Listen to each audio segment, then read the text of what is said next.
Good evening and good day, depending on where you are. If you are giving a choice to learn from somebody who walked the walk or talked the talk, what would you choose? If it's somebody who had done something, they may or may not be able to teach you well. If it's somebody who's really good at teaching, they may or may not have the experience. Well, tonight you don't have to make the choice, because tonight's speaker, Lance Miller, has walked the walk. He has been really successful as a business person and as an avid traveler. And if you ever had that desire to experience the whole three-dimensional motion, and Lance has done that. This is somebody who has fulfilled many people's bucket list and is doing some more above and beyond. And at the same time, he's a person who can talk the talk. We all know he was the world champion in 2005. And at the same time, he's a successful coach and teacher. It's my utmost privilege to introduce Lance Miller as tonight's speaker. And his title is Leadership is Everybody's Business. Thank you. Thank you. And thank you for having me this evening. It's nice to be in the same time zone.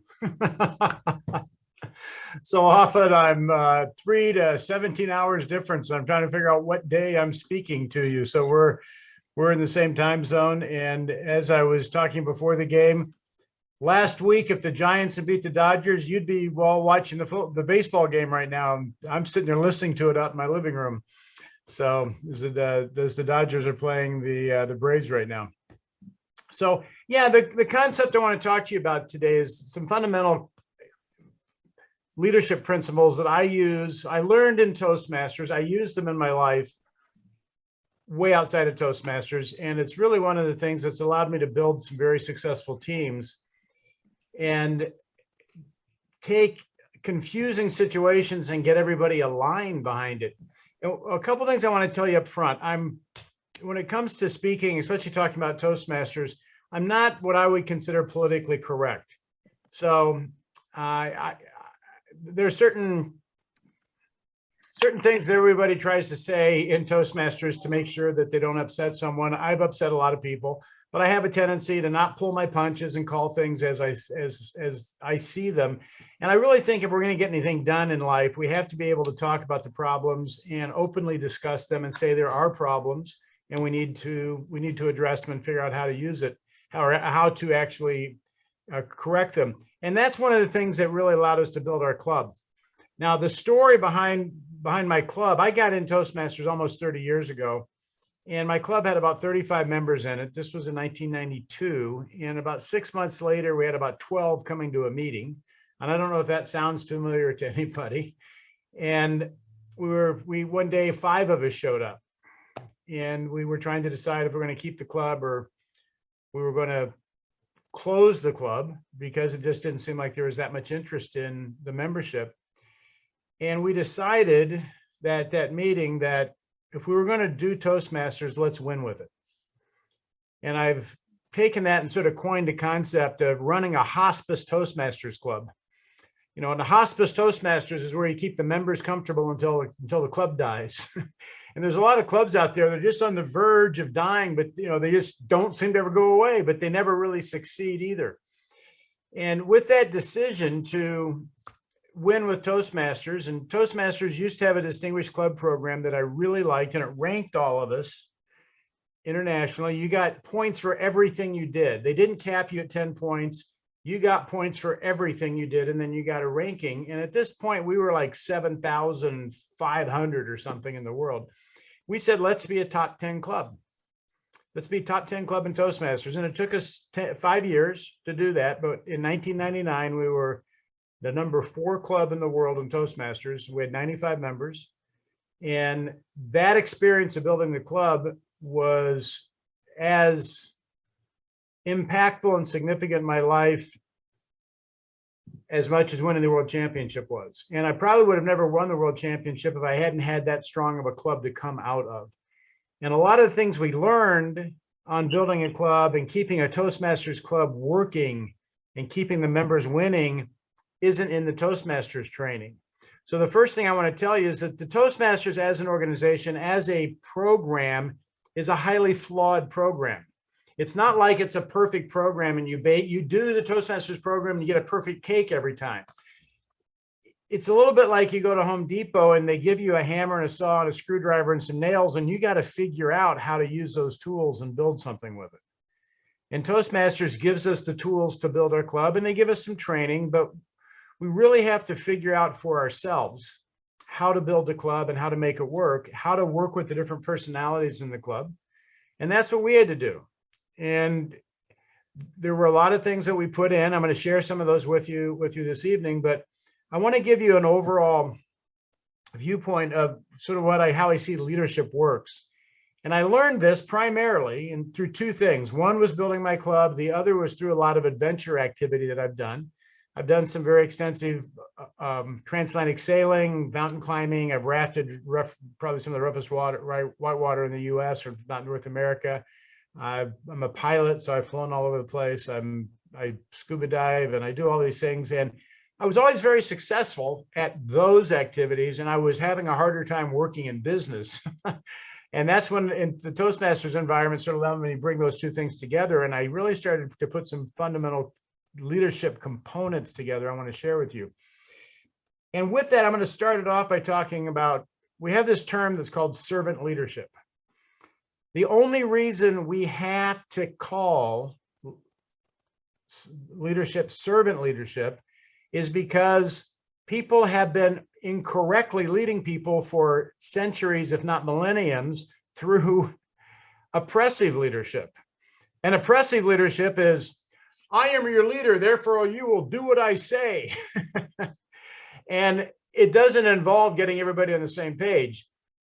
By the definition of leadership, which I'm going to get into in a second, there's no way to lead except getting everybody involved in this. And so really what leadership is, you do serve the people you're leading, and you have to have everybody, you have to have agreement in place. So I'm going to jump over to a couple of slides here and share a slide deck with you because I want to make sure I cover all the points.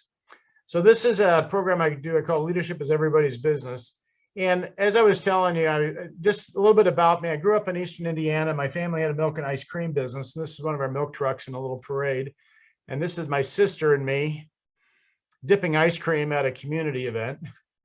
And so I grew up doing that. Came out to California in '84 and worked for the Olympic Committee. And I was an executive with that. That's Mary Lou Retton, who was the gold medal gymnast. Spent a couple years with Nestle in brand management. I spent a couple years with Budweiser or Anheuser-Busch in sports marketing. And then I went back down and started working in small business. I've done 5 new business startups or turnarounds, product launches. I've done at least a half a dozen turnarounds in businesses. I've had at least seven failed turnarounds in startups, and probably learned the most on the ones that didn't work, quite honestly. I've been a C-level executive, senior level executive in 2 international nonprofits. Got my pilot's license when I was 19. I sailed across the Atlantic when I was 20. You get to see the pictures here. Scuba dived all over the world, rafted, canoed. I used to lead, for 7 years, I led international human rights marathons through 17 countries in Europe. We'd run for 2,000 and 3,000 miles, 80 to 100 miles a day with a team of 10 runners promoting the Universal Declaration of Human Rights, specifically targeted religious freedom issues.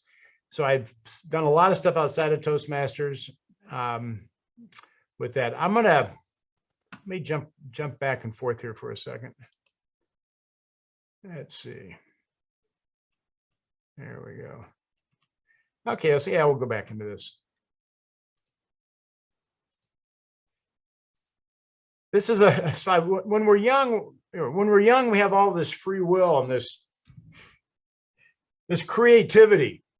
And one of the big things that I see with Toastmasters and with good leadership, we address the free will and the creativity of the people we lead. Now, what happens to us, though, and so this may have happened to you, and I cover this in a lot of my seminars, there's this socialization process we go through. When we're young, we're like, the world is like exciting. And, if you know kids, they speak out, they say the craziest things, and they do what they want. But there's the authorities around them, the big people, the parents starting with, and that was true in my life. And I learned that life was a lot more enjoyable if I did what the big people said, because it was painful when I didn't. So I started behaving and doing what my parents told me to do. I went to school and I did what my teachers told me to do because it was painful if I didn't. And then I learned to sit in the right seat at the right time and study what other people figured out. And then I got a job when I got out of school, and they said, sit in this seat and show up on time and do a good job and don't rock the boat. And if we like you, we'll promote you someday. And what happens to us, we wind up turning over our creativity. We wind up turning over our thrust in life, waiting for some authority to tell us it's okay. And for 18, 20, 25 years, maybe 50 years, this has been going on. Then we get into Toastmasters. And if we show up in Toastmasters, sit in the seat in the right time, like we learn to do at work, we learn to do at school, and that's what we do, our Toastmasters Club will fail because there is no higher authority than you in your Toastmasters Club. The people in the Toastmasters Club have to make it work. And this was one of the big things that I saw we had to transition in my club. We all showed up thinking the club was just going to spontaneously move and grow like our class at school did or our business did, but somebody was making those things happen. But we weren't being taught how to make them happen. And what happens is in Toastmasters, we'd have to learn how to make those things move. Now, so what happens is, here we go, we become hypnotized by authority. You get into Toastmasters, you start to de-hypnotize yourself a little bit. Okay, so in leading people, there's three types of people that I categorize folks into. There's people you can't control. They don't show up for work on time. They don't come to the meeting on time. Let's say, stick with Toastmasters. They say they're going to speak and they don't speak. They say they're going to speak for 5 to 7 minutes. They speak for 12 to 15 minutes. They're supposed to evaluate someone based on a certain speech project, and they just go nilly-willy on what they want. You can't control them. And that's very hard. They're next to impossible to lead. Then there's people that you can control. And from a leadership standpoint, you might think, well, I need a bunch of people I can control. That's going to drive you nuts as a leader. Now, these people don't cause a lot of problems, but they also don't solve problems. They're waiting to be controlled. And with a lot of leadership in the past, this is exactly what the leaders were trying to do, was get people they could control. So I'm in control and you're going to do what I say. Well, I've done that, and you get a lot of, it's like having a bunch of trained dogs around. They don't think for themselves. They're waiting for you to tell them to do everything. The trick is to get people you don't need to control, that are capable of thinking and acting on their own. And that's what we're really trying to build in a Toastmasters Club, where everybody's responsible and you don't have to tell people to show up on time. They're automatically filling in. They see that there's a problem or somebody's double-hatted and they go, I can do that job. And we actually get people up where we don't have to control them. And that takes a lot of training, and it takes a lot of experience with that. But that's the goal for me as a leader, to have people around me I don't have to control. Now, I put this, when I do this on a live stage, it's a lot better, but this was a little fascinating to me. We go through life reacting quite often. And the interesting thing, I'll just snap my fingers. What happens, there we go. Yeah. Hey, it's working just like it's supposed to. Look at that. We change one word, one letter in reacting, we get creating. And what we have to do is move people from reacting to creating. That's what we want to do. And to do that, you have to ignite that individual, and you have to ignite that, and you have to inspire them and motivate them and get them creating on their own. Now, the Toastmasters environment, really, to me, the most fundamental thing we do in Toastmasters was we reignite the ability of people to create. And they start by creating a 4 to 6 minute icebreaker. And then they have to create coaching or doing speech evaluation. They have to create table topics questions. They have to create table topics answers. Everything. Then after a while, they have to create a meeting, and we reignite that ability for people to create in their life. Now, I was talking about lead. Let's look at the definition of what lead means. let's break it down. I read a great book on leadership. If you haven't read it, I do recommend it. It's called A Dictionary. The word lead actually comes from an old English word, means laden, and it means to go or to travel. So the first thing about leadership is you have to understand that you are going someplace. It's real easy in Toastmasters to get caught in this time continuum where we don't feel like we're going anywhere. We're just on a treadmill running week to week. Every meeting, we have a meeting, we have a meeting. We don't feel like we're going anywhere. What turned my club around is when we decided to be a top 10 club. We had a destination that we wanted to go to. And that it was the primary point. We turned the club around. We wanted to go. Now, the members of the club weren't all on board with us. So the first point in leadership is to know where you're going. And I go back, I'm going to use some examples in here of some of my sailing trips that I took. And I'll just tell you, when I was flying, I never took off in my airplane and didn't know where I was going. But there's a lot of people that take off in business. They have no idea where they're going to land or what's going to happen. If I took off on an airplane and didn't know where I was going, I'd crash. I'd run into something. I had to know where I was going. Okay, so the first thing is you got to know where you're going. And then the second point is, there we go, you have to arrive there. And that's really the simplicity of leadership. You got to know where you're going, and then you got to arrive there. And if you do that, you're a leader. So in my club, we want to be a top 10 club. 5 years later, we're the number 4 club in the world. Now, there were a lot of steps in between, but we knew where we were going, and we arrived there. And there was a core group of us that made that happen. But what we did, we were able to get the entire club online with us. And just to share that, as for the people I can see right here, who's ever been vice president of education in your club? Okay, got a lot of hands to go up. So in May, I'm not going to ask you to unmute and tell me, but in my live seminars, I go, what happens in May? And everybody goes, oh, you're begging people to complete a speaking level. You're begging people to do a couple more speeches so you can get your club points in. And they always have like a nasal tongue going, I don't want to do it. I want to do it when I want to do it, you know? And I realized I had seen something in Toastmasters that most people hadn't seen. Here's what happened in my club in the late 90s when we were trying to get up to the number 4 club. And the year before, we were 14. Okay, so the first year we went to like 114, then we went to 56, 28, 14, and then 4. And we thought we were going to make it in 98, and we didn't make it till the next year. But in my club, members are calling the vice president of education. And they're going, you haven't given me enough speaking slots to finish my CC. I'm not going to be responsible for this club not being a top 10 club. You find me speaking slots. And the VP of education is shaking like crazy because the club is demanding to complete their levels and they want to win as a group. Now I'm talking about the Dodgers playing right now for the World Series, or we watch the Super Bowl, you know, and how hard would an NFL team play, or how hard would a National Baseball League team play if the owner was the only one who got the Super Bowl ring or who got to win the World Series? The reason those teams play so hard is they all win. That whole team wins.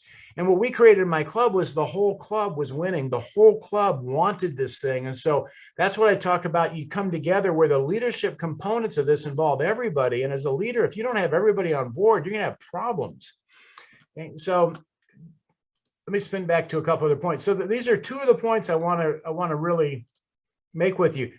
As a leader, know where you're going. And your second focus is arriving there. Now, everything else is working to arrive there. So in Toastmasters, in business, and a lot of places, I've worked in a lot of businesses that we never knew where we were going. There wasn't even a quarterly sales goal or anything. It was just go out there and sell. We're just trying to do better. And the viewpoint a lot of times was, you know, you're not working hard enough and we're paying you too much money. That was sort of what was being communicated. It's sort of hard to build a team under that component, that type of viewpoint. So know where you're going and arrive there. Now, 2 things in organization. It runs on 2 things. And I learned this primarily in Toastmasters. Runs on 2 things only. Runs on communication. And one of the things I'll say is that the amount of communication necessary to run a Toastmasters Club or run any other organization is grossly underestimated. And I don't mean emails. I mean live communication. I'm talking now on the phone, meeting people for coffee, when we were meeting live after the meeting, one-on-one communication with people. addressing them as an individual, addressing their interest, really working with that person to make sure that they're on board and that they are engaged and that they don't have self-imposed considerations and boundaries that are preventing them from moving forward. The other thing it works on is agreement. And just simply getting the agreement that we meet at a certain time and we expect you to be there. And if you agree to speak, that you've agreed to speak, and we expect you to do X amount a year. I'm president of my club this year for the third time, and my club's got about 30 members in it now. We're in a rebuilding phase. Clubs have a life of their own, but there wasn't somebody who had as much experience as I do. So I came back in. I've got a lot of other things I'm doing this year other than being president of a Toastmasters Club. But I realized if I'm part of that group, but I need to step up when called on. But one of the things I did was there was a lot of confusion and a lot of disagreement around pathways. And I speak all over the world, and I can pretty much tell you all over the world, there's a lot of confusion, a lot of disagreement around pathways. It's a completely different program. And if I thought, I'm not going to go too deep on this, but I'm just going to say, if I thought that Toastmasters was a highly flawed program, they just 10x'd it by putting pathways in it as far as a highly flawed training program. And I think that's going to get addressed eventually at the higher level, but it is what we have, and it's what we have to use. And there's a great lesson to be learned in how to use something like that and get it to win. But what I needed the agreement of my club members so we could be successful this year. So I talked to each one personally, and I put together a program that I call, our name of my club is Renaissance Speakers. I put together a Competent Renaissance Speakers Award, and it consisted of doing 10 speeches, which is what we used to have, and with the basic manual or the CC manual was 10 speeches. Coaching, and we call it coaching in my club, not speech evaluation, but be a speech evaluator 10 times, be a functionary 5 times, be a table topics master, a general evaluator, and a Toastmaster once during the year. So that's 28 those 28 meeting roles that you agree to do. And I had every member but one agree to do that. I will also tell you, I had about 4 of my senior members that were wanting, they hated pathways and they weren't going to speak ever again. They had to do pathways. And 2 of them were considering just, not being active in the club.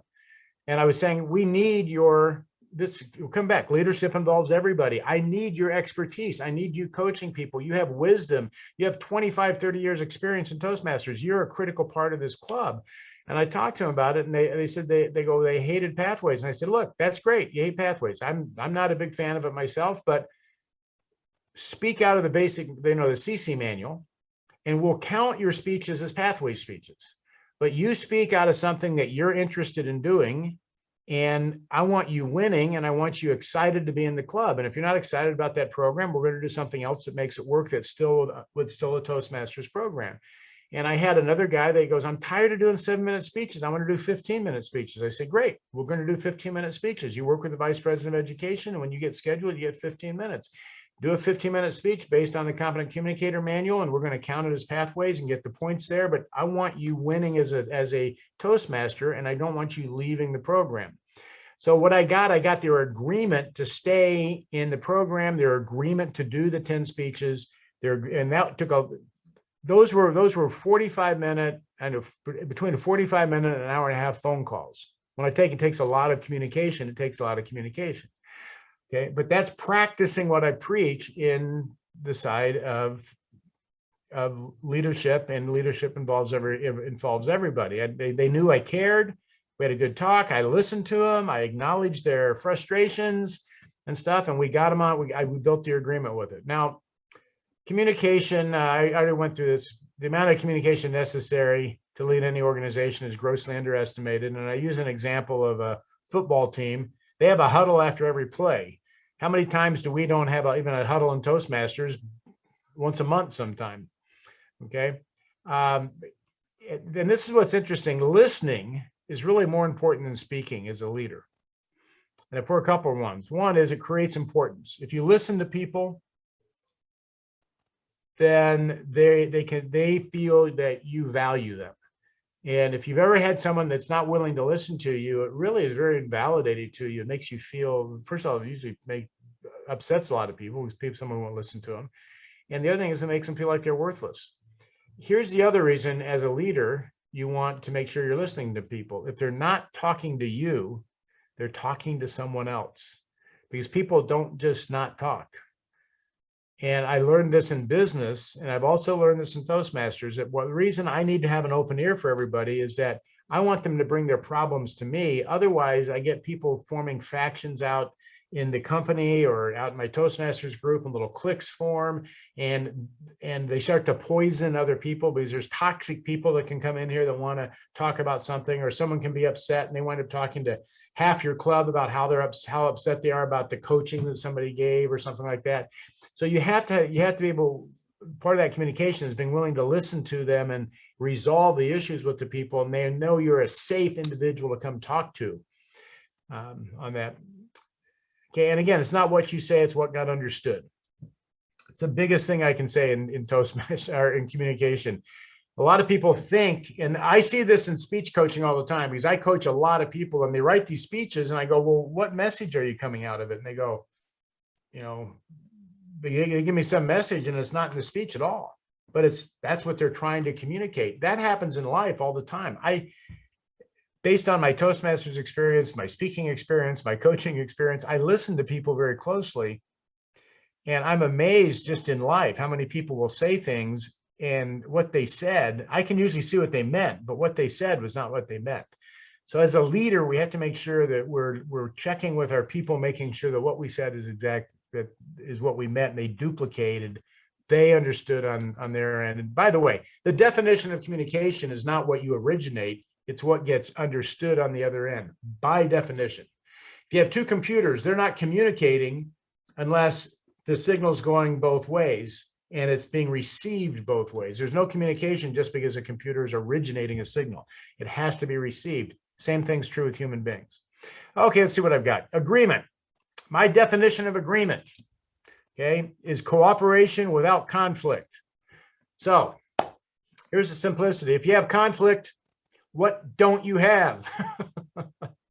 If you have conflict, you don't have agreement. And so what I do in an organization, and this is in Toastmasters, it's in my businesses, as soon as I start to see conflicts arise, I go into that area and I work out and get the agreement in the area so that we can function, because my organization is only going to operate off of agreement. So as you watch your Toastmasters Club or your businesses, if you want, when you get disagreement, go in and handle that disagreement, turn it into agreement, and then you can actually have the cooperation you need. Now, as an example, take like an IndyCar pit crew. They can change 4 tires, fill the car with gas, adjust the wings, give the driver I think this is actually a stock car, not an Indy car, but give the driver a glass of water in like 8 or 9 seconds. How much agreement do you think there is in what they do?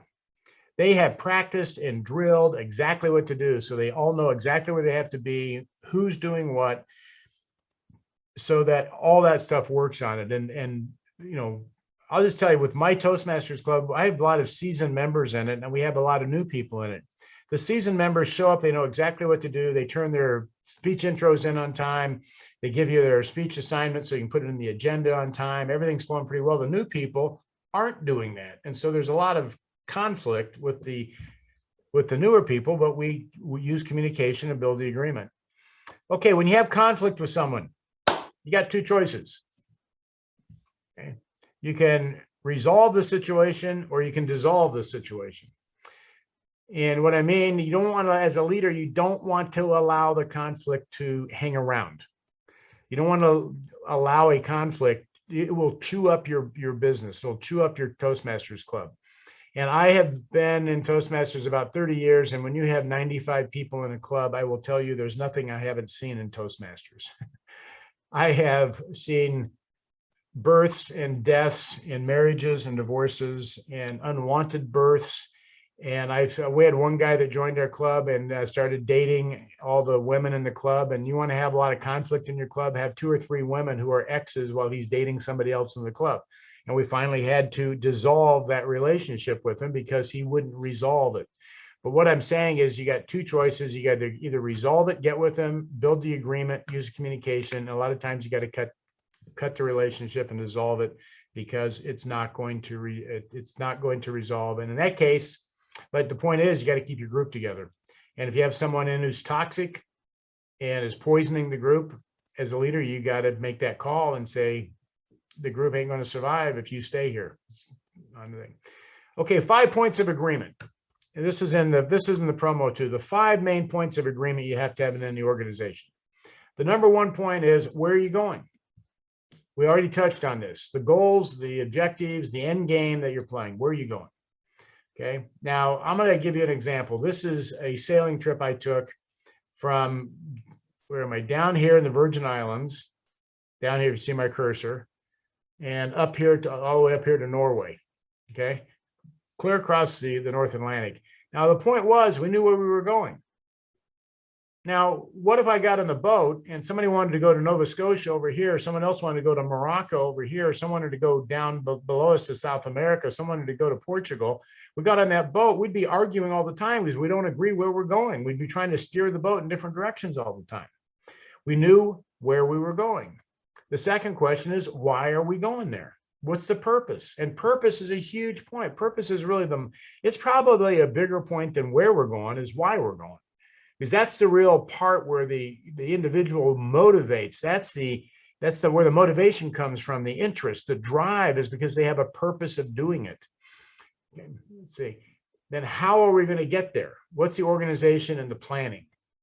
Okay, so where are we going? Why are we going? How are we getting there? Now, back to the sailing, we knew how we were going. We went to Bermuda. We went to the Azores, went to Ireland, then we went up to Scotland, and we went across some canals in Scotland, and then we went over to Norway. We knew how we were getting there. And while we were on board, so the planning, strategies, tactical, administration, policy, resources, budgets, everything. Okay, so all that is in the how. And the how is a huge step. So if you look at your Toastmasters Club, where are you going? When we looked at mine and we went, where are we going? We want to be a top 10 club. Okay, why? Well, we want to win with Toastmasters. And if we're going to do Toastmasters, we want to win with it, and we want to make it worth our while. And that was the why. So how are we getting there? Well, we started working out, how do we get points? And we started organizing our meetings. And actually, just to let you know, we worked out things that the second half of the year, we had to go to double meetings twice a week.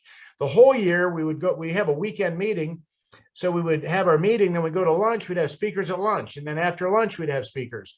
And then we would send speakers to other clubs because we had so many members, we couldn't fill all the speaking slots. We couldn't get everybody through their educationals that they needed. So we were creating the speaking opportunities for people. Okay, and then who is doing what? What's your team structure and responsibilities? And first of all, there can be gaping holes in an organization where nobody's doing anything and everybody thinks somebody should be. The other thing is there can be 2 people trying to do the same thing. And last year, coming into this year, we had a situation where I had 2 officers because of an officer last year didn't like doing the Pathways program. A different officer picked up and did a lot of the Pathways registration and monitoring, but that wasn't that's the VP's hat, and the VP didn't want to do it last year, so the secretary did it. When this year came around, I had to sort things out again because there was a lot of arguments and discord because the secretary didn't want to give up the responsibilities and the VPE was trying to get the responsibilities. So we had to sort out who's doing what. Now, in my sailing game, okay, I'm sorry, then what metrics are you measuring? And here's the simplicity. If you're not measuring metrics, I think I have a slide on this actually. Okay, so let's look at sailing metrics. We had our compass heading, we had boat speed, we had our miles traveled, longitude and latitude. We were tracking barometric pressure, radio frequencies we could pick up. Okay, so here's the thing: if you're not managing by metrics, you're managing by opinion. And opinions are like armpits. Everybody's got a couple of them, but nobody really wants to experience somebody else's. So let's put this in a Toastmasters perspective. We manage by how many people attend our meeting. We manage by how many guests come. How many new members do we have? How many education completions do we have? We manage by the hard numbers. I know because we've done this for years. In my club, it takes 6 guests to make a member. So if we need 10 new members, I need to get 60 guests in, and we're going to start hitting that. So then we start working our numbers. So we're not managing by opinion. And this is a critical point in any leadership point, that you have specific metrics that you're measuring by. The next thing, which is a real critical leadership tool, is what I call an attainable goal. And I actually got this from a friend of mine in the National Speakers Association called Mark Eaton. Mark played in the NBA, National Basketball Association, for the Utah Jazz. And when he joined the Utah Jazz, they were losing games by an average of 12 points. And he said the goal, or the coach didn't come out and say, okay, let's win a game. He said, let's see if we can lose the game by 10 points. So they went out and they played basketball and lost the game by 10 points. He goes, okay, great. Let's see if we can lose the game by 8 points. And so he goes, the next game, couple games, they lost by 8 points. And after that, they said, this is ridiculous. Let's win a game. And they didn't have to go 6-4-2 before they started winning games. But the way he turned the club around, or turned the basketball club around, was by getting them to achieve an attainable goal. Now, as a leader, this is a critical tool I use, because I have goals on where I want to be at the end of the year. But let's take our Toastmasters experience. Right now, my attainable goal with some people is, would you be willing to be the Toastmaster 2 weeks from now? And they go, oh, I don't know. I think I can do that. Great. And then I really acknowledge them. And I need someone to come in and be table topics master in 3 weeks. Would you be the table topics master? That's the attainable goal. It's on your list. You get to check off your, completing that step. That's the attainable goal. And once I get them winning on their attainable goals, after a few times, they'll go, after someone's Toastmaster 3 or 4 times, they'll go, yeah, I'll do that again. But the first time, and I don't know if you remember, the first time I was Toastmaster, I felt like I was on the Wells Fargo stagecoach with 12 horses in front of me. And I was like hanging onto the lectern, trying to keep the meeting under control. So the point is, give your team give the individuals or your team a goal they can attain, and then celebrate that. Now, in my slides here, when we were going to Norway, we didn't just go, we're going to go to Norway. We didn't have any attainable goals. No, we went to Bermuda. Where you go here? Come on. We went to Bermuda, and then we validated that.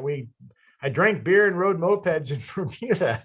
We were there about 3 days. Then we took off and went to the Azores, and we traveled all over the Azores, and we validated and rewarded ourselves for being in the Azores, and went to Southern Ireland. I had my first Guinness Stout in an Irish pub, and we validated and toured around Southern Ireland and explored and met people. And then we went up through Scotland and through the Caledonian Canal, and then over to Norway. And then we finally got there, but it was a series of attainable goals that we were working through.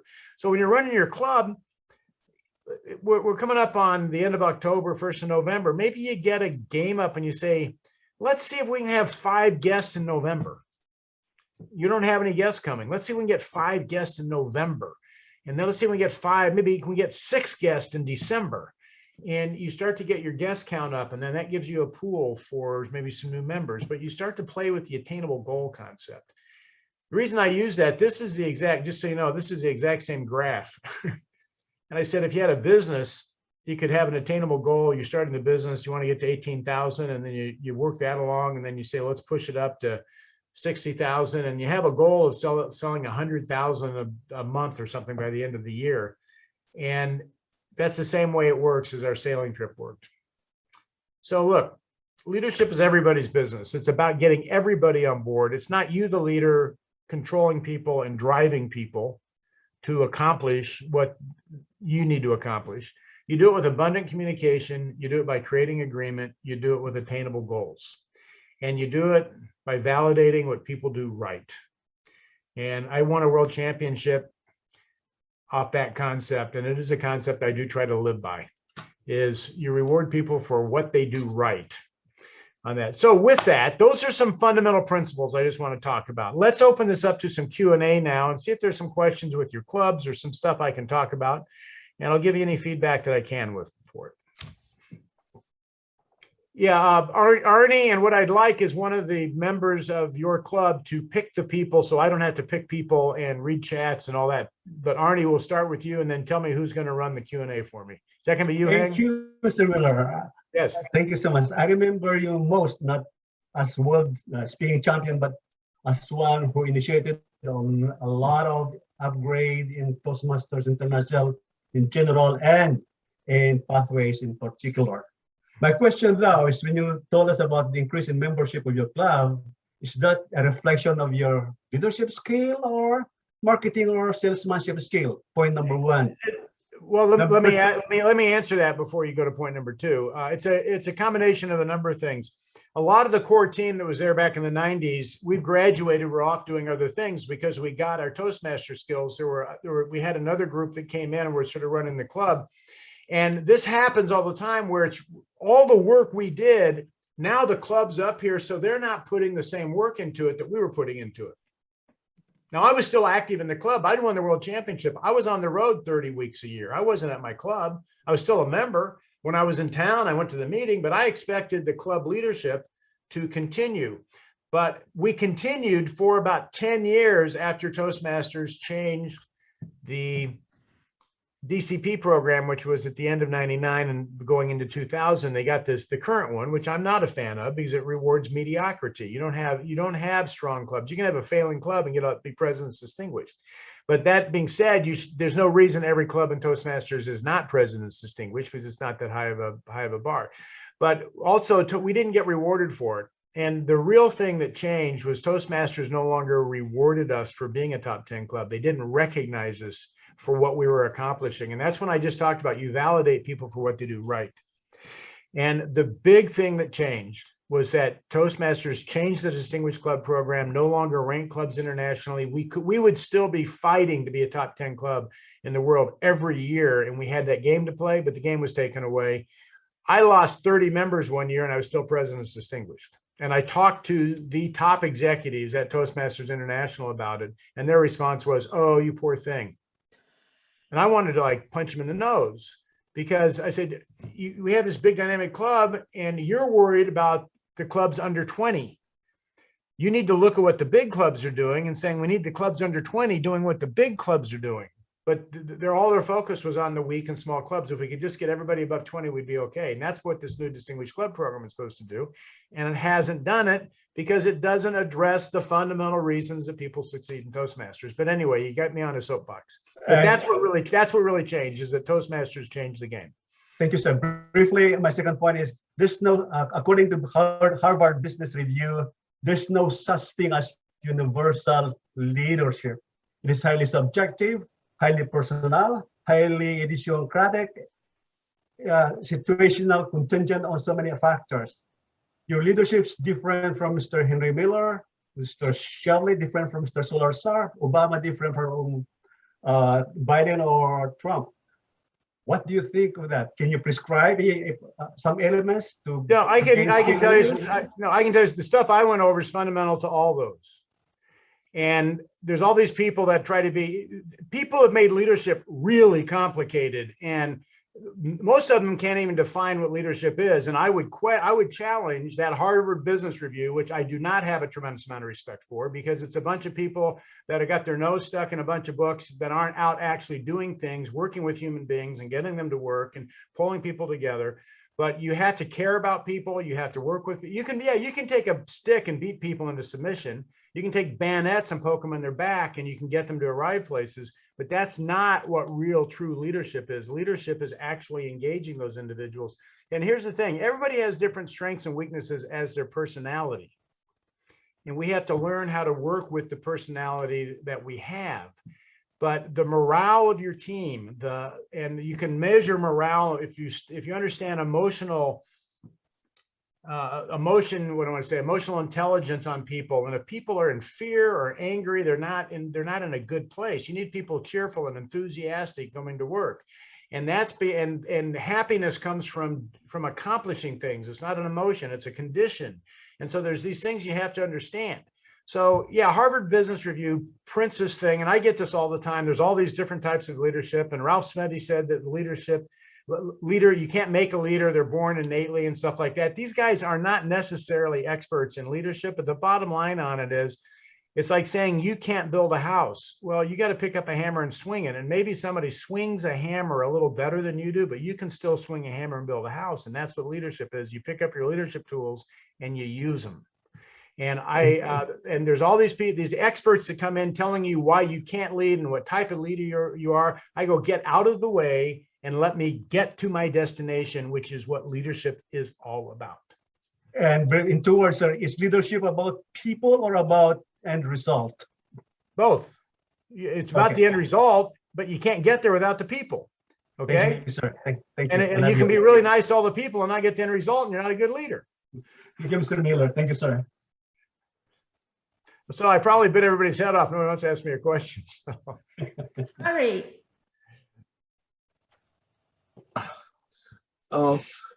Thank you.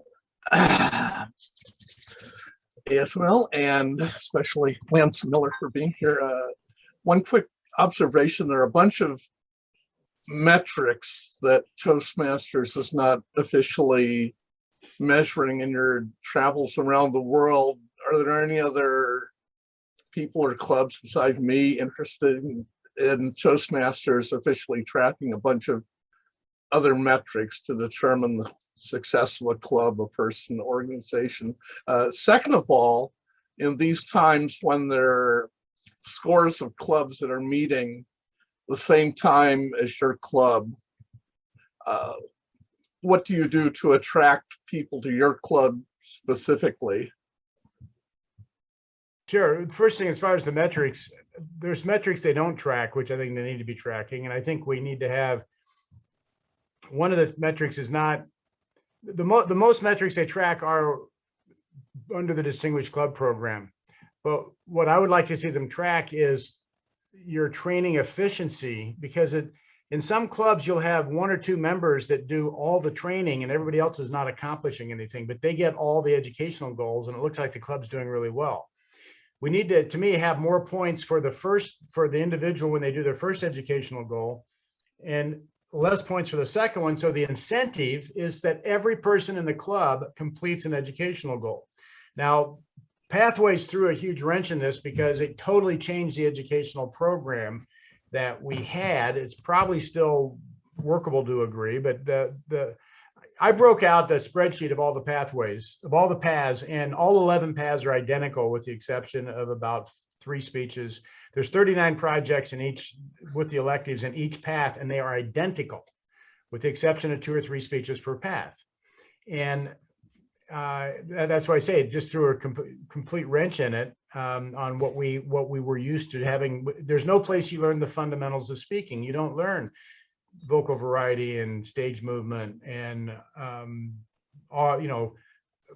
working with words and small phrases and getting to the point. There's no place you learn that now. You just come in and you're on the same path every time. So there's some components, but I think we need to track that every member in Toastmasters complete speaking levels so that everybody is benefiting from it. The other thing is, I think every year Toastmasters Club should twice a year go out in the community and deliver our skills through a speechcraft or a youth leadership program.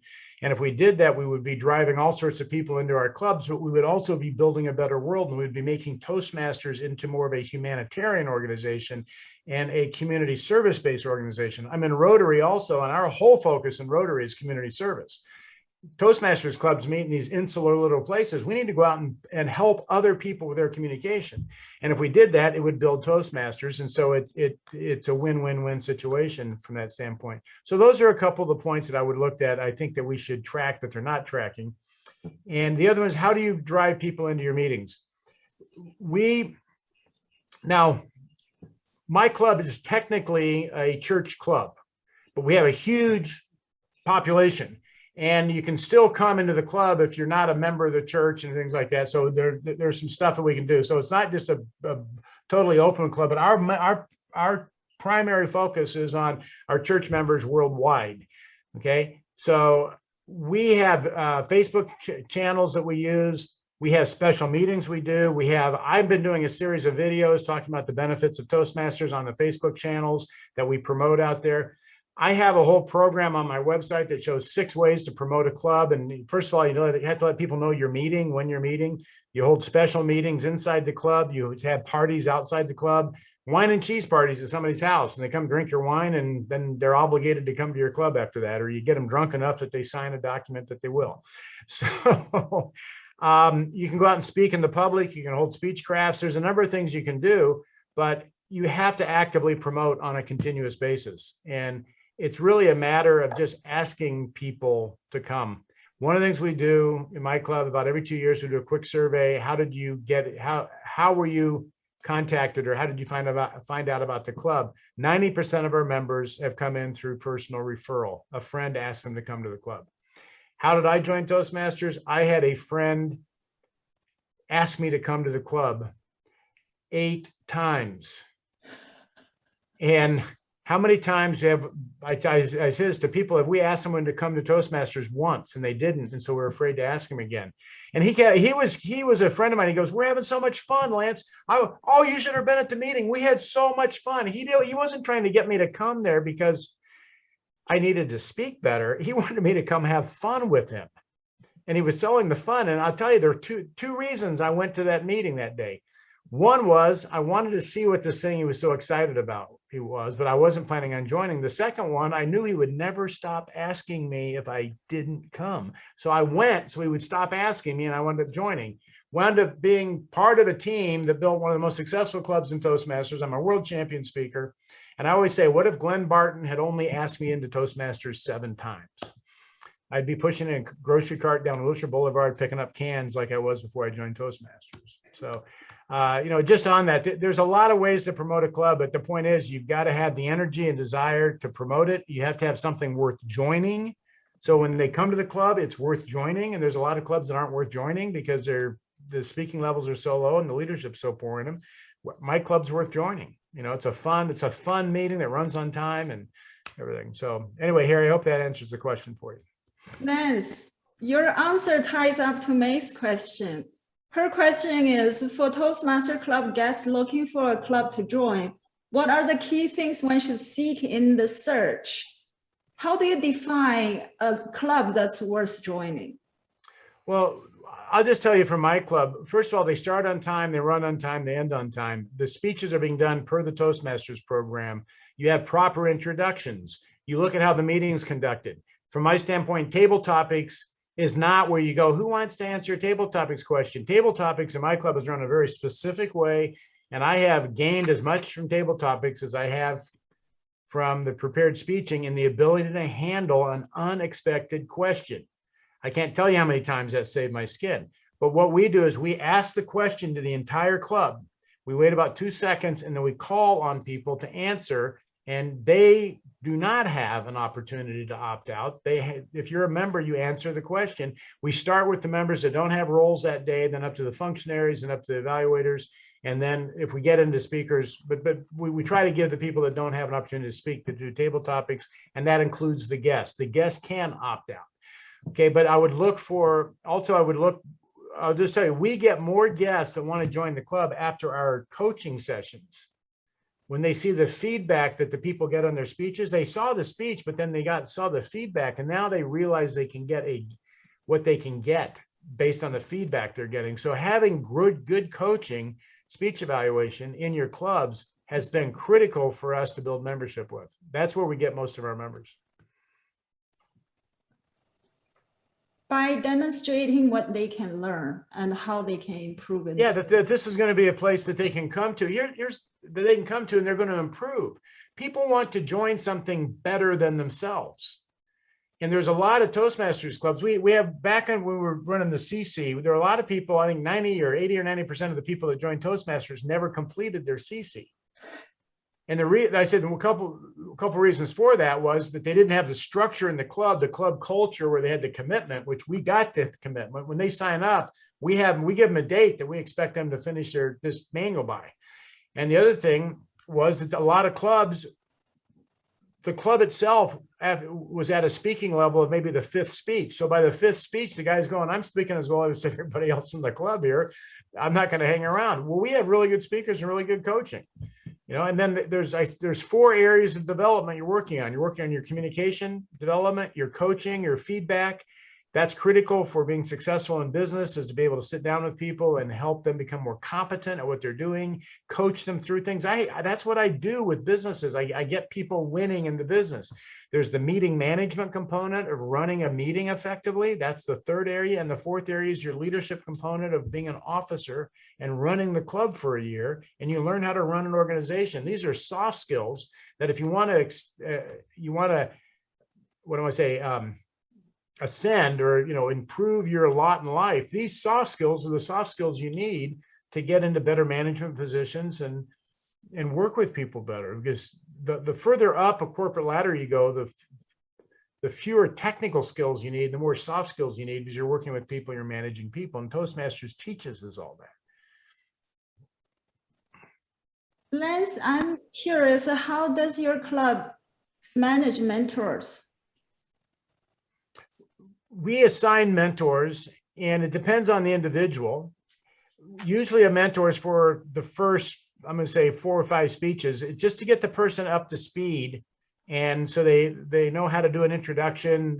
When they're all counter, somebody goes over how to be the all counter with them, or the timer and things, so that there's someone that they can call on and work on that. We work with mentors with new individuals. I don't need a mentor in Toastmasters. I've been in Toastmasters almost 30 years. I don't need someone to mentor me, but we want to make sure that the new people coming on have someone that's going to help them and spend the time with them. As a matter of fact, tomorrow morning is our club meeting, and I have a new gentleman who's just doing his icebreaker. And we've had a lot of dialogue back and forth. His mentor went over everything with him. He still didn't get it right. He wasn't able to get the information on what path he's doing, what speech project he's doing, and it took a couple of emails. And then I gave him one of my intros and said, this is what an intro looks like. So he went through and wrote his and read under mine. So now I have to take it and make it so it's workable for me. Says I'm Toastmaster tomorrow, so I'm putting a meeting on. So I'm putting all these things on, but it's the first time I've actually brought a new person in quite a while, and it's a lot of hand holding, but you got to love people and care about them. And if you love them and care about them, then you're on the right side of the tracks. Thank you.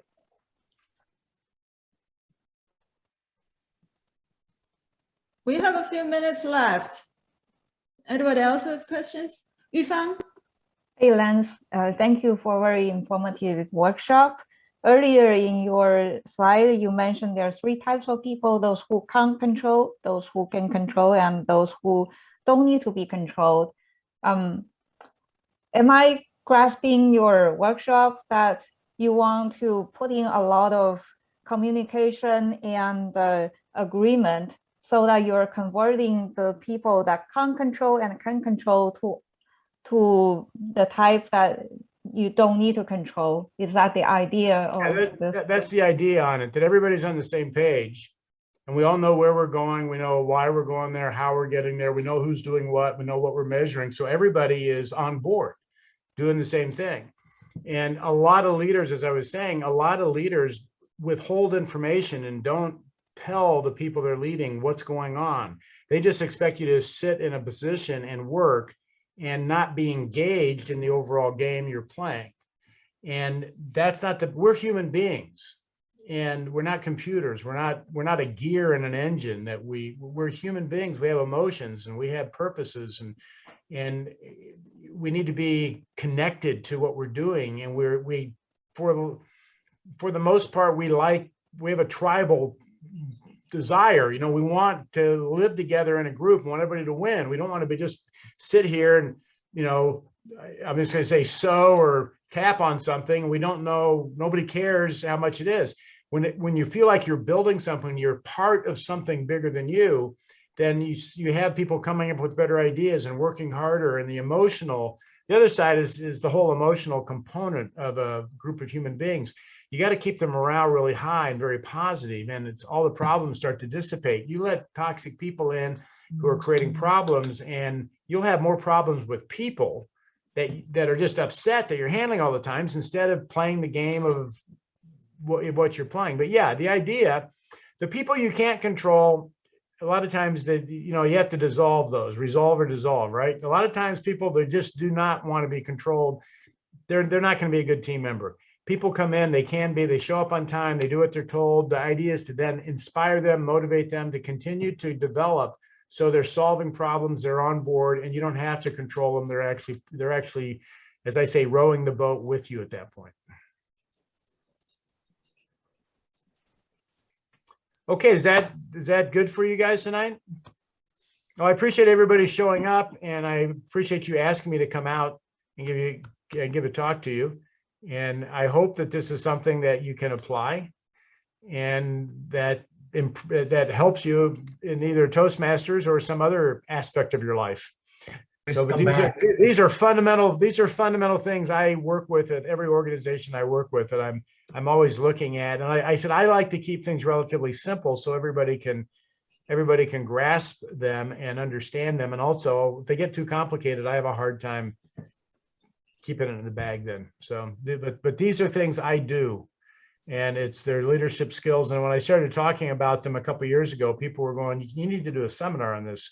I plan to publish some stuff on it and things like that. I just don't have a lot of spare time right now. Feel free to come back, Mr. Miller. Thank you very much, Arnie. So, well, listen, thank you very much for inviting me. I wish you the greatest success with your Toastmasters Club. And thank you for hanging out with me for this evening tonight. Thank you so much, Lance. Okay. Thank you, Lance. One more round of applause for Yeah. Lance.